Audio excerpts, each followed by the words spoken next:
So hey and hello what's up guys, welcome back to my another video. I hope আপনারা সকলে ভালো আছেন। So আজকের এই ভিডিওর টাইটেল এবং থাম্বনেল দেখে তো বুঝেই গিয়েছেন যে আজকের এই ভিডিওতে আমরা কোন বাইকটাকে নিয়ে কথা বলতে যাচ্ছি। হ্যাঁ, আজকের এই ভিডিওতে আমরা CF Moto 450 SRS এই বাইকটাকে নিয়ে কথা বলবো। অর্থাৎ আজকের এই ভিডিওতে আপনারা এই বাইকের স্পেসিফিকেশন এবং প্রাইস সম্পর্কে জানতে পারবেন। এই বাইকটার রিভিউ আমি করতাম না, তবে আমার এক প্রিয় সাবস্ক্রাইবার আমাকে এই বাইকটার রিভিউ করতে বলেছিল, তাই আজকের এই ভিডিওতে আমি এই বাইকটার রিভিউ করছি। তবে এতটুকু বলে রাখি, এই বাইকটা বাংলাদেশে তো আসবে না, আর এই বাইকটা ওয়ার্ল্ড ওয়াইড অতটাও ফেমাস না। CF Motor এর আগেও আমি অনেক ধরনের ভিডিও বানিয়েছি, অনেক মডেলের ভিডিও বানিয়েছি, আপনারা চাইলে সেগুলোও দেখতে পারেন। তো চলেন, আমি বেশি কথা বাড়াবো না, ডাইরেক্ট ভিডিওর মেইন টপিক নিয়ে কথা বলবো। বাট ভিডিওর মেইন টপিকে যাওয়ার আগে আপনারা যারা এখন আমার চ্যানেলটিকে সাবস্ক্রাইব করেননি, সাবস্ক্রাইব করে দিন ভাই। দেখেন, সাবস্ক্রাইব কিন্তু ফ্রি করতে কোনো টাকা লাগে না, যেহেতু সাবস্ক্রাইব করাটা ফ্রি হয় তাহলে আর দেরি কিসের, এখনই।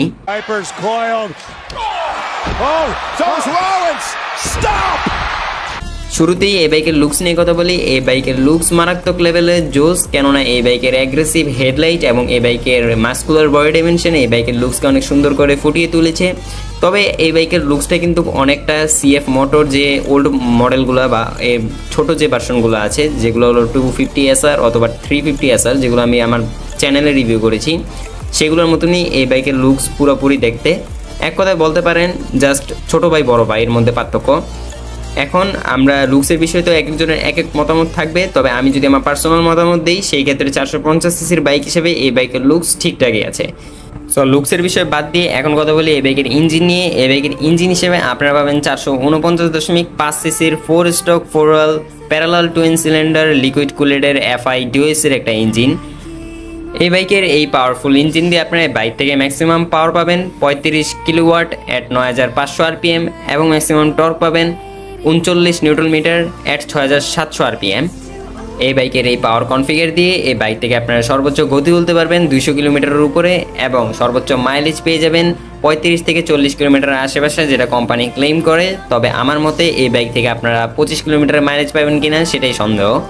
এখন কথা বলি এই বাইকের টায়ার এবং ব্রেক নিয়ে। সো এই বাইকের ফ্রন্ট হুইলে আপনারা 110/70 সেকশনের টায়ার পাবেন এবং রেয়ার হুইলে আপনারা 150/80 সেকশনের টায়ার পাবেন। ব্রেকিং সিস্টেম হিসাবে ডুয়েল ডিস্কের সঙ্গে ডুয়েল চ্যানেল ABS থাকছে, যেটাতে ফ্রন্টের ডিস্ক 320 মিলিমিটারের এবং রেয়ার ডিস্ক 240 মিলিমিটারের। ডিস্কগুলো অনেক বড় সড়ো এবং ক্যালিপার হিসাবে কিন্তু এখানে ব্র্যাম্বোয়ের ক্যালিপার থাকছে, যেটা খুবই ব্র্যান্ডেড একটা জিনিস। আর আপনার এই বাইকের কমফোর্টেবলের জন্য এই বাইকের ফ্রন্টে USD সাসপেনশন অর্থাৎ আপসাইড ডাউন সাসপেনশন ব্যবহার করা হয়েছে এবং রেয়ারে মনোশক সাসপেনশন ব্যবহার করা হয়েছে, যেটা কিনা অ্যাডজাস্টেবল।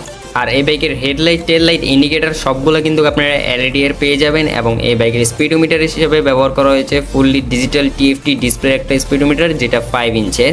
আর এটা কিন্তু কালারফুল থাকছে। আর এই বাইকের স্পিডোমিটারটা আমার পার্সোনালি অনেক ভালো লেগেছে, আপনাদের কেমন লেগেছে সেটা অবশ্যই কমেন্টে জানিয়েন।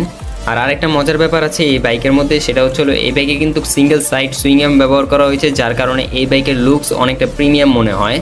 এখন একটু এই বাইকের ফিচার সম্পর্কে কথা বলি। এই বাইকের ফিচার হিসাবে কিন্তু আপনারা এই বাইকে ব্লুটুথ কানেক্টিভিটি পেয়ে যাবেন, এছাড়া ক্রুজ কন্ট্রোল, স্লিপার ক্লাচ এগুলো তো থাকছেই।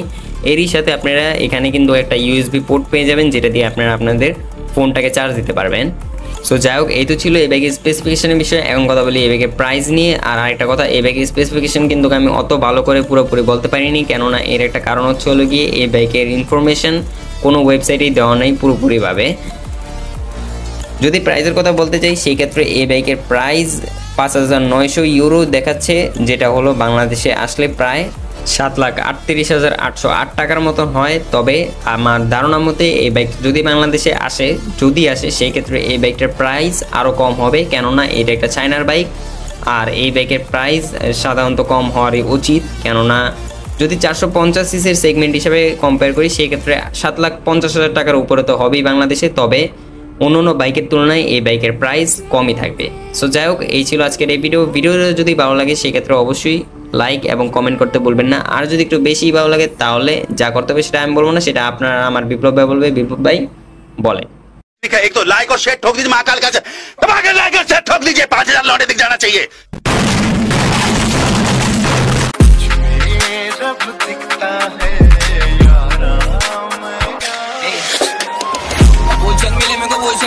आगे मचा बोले रिस्क, डरेंगे बढ़ने से आगे में मेरा का ही पावर काम